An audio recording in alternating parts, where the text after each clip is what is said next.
কতবার বলেছি ওখানে চুলকাবে না, ইনফেকশন হয়ে যাবে। পুরো ফ্যামিলি বসে আছে, কতবার বলেছি এক সময় একজন অ্যাটেন্ডেন্টই থাকবে। বেরিয়ে যান এখান থেকে, বেরোন।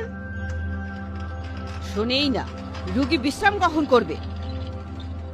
এই দেখো, ফুল ফ্রুট ব্রোকেন। আরে বাইক এত জোরে কেন চালাও? লাইফের চিন্তা নেই? সিস্টার, ওই জবের ফার্স্ট ডে ছিল তাই লেট হয়ে ঠিক আছে যাচ্ছিল। ঠিক আছে, তিনটে কথা। এই পা সোজা রাখবে, স্ট্রেট, আর খাবার পুরো ফিনিশ করবে, আর রাতে ফুল স্লিপ।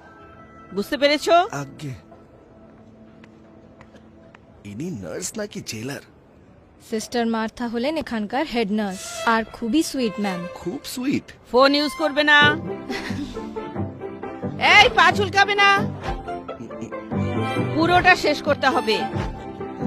আঙ্কেল, এই পাশের পেশেন্টকে জ্বালাতন করো না।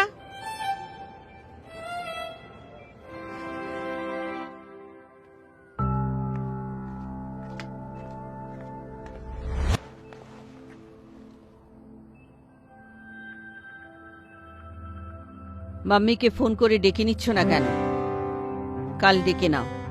ডাকতে পারবো না। মাম্মি দূরে থাকে, একলা অন্য শহরে। যদি জানতে পারে ওনার ছেলে এখানে ঠিক আছে ঠিক আছে, ঘুমিয়ে পড়ো।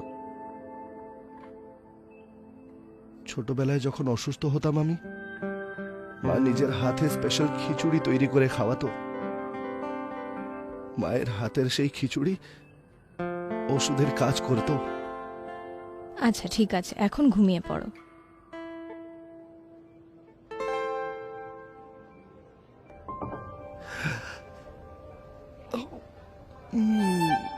Thank you so much sister, একেবারে মায়ের মতো খিচুড়ি তৈরি করেছেন আপনি। থ্যাংক ইউ আমাকে না, মার্থা ম্যামকে বলো। উনি বাড়ি থেকে তৈরি করে এনেছেন তোমার জন্য স্পেশাল খিচুড়ি। কিন্তু এই মার্থা ম্যাম সবসময় এতটা স্ট্রিক্ট কেন থাকেন? এটাই তো কথা, আমরা নার্সদের ধমক দেখা তো যায়, কিন্তু সেই ধমকে লুকানো চিন্তা কখনো দেখা যায় না। আর আমাদের মার্থা ম্যাম, উনি তো এমনি কথায় কঠোর কিন্তু মন থেকে নরম। পুরোটা ফিনিশ করতে হবে। ওপর থেকে কঠিন কিন্তু ভেতর থেকে কোমল। তার ধমকে আছে মায়ের মতো কোমলতা।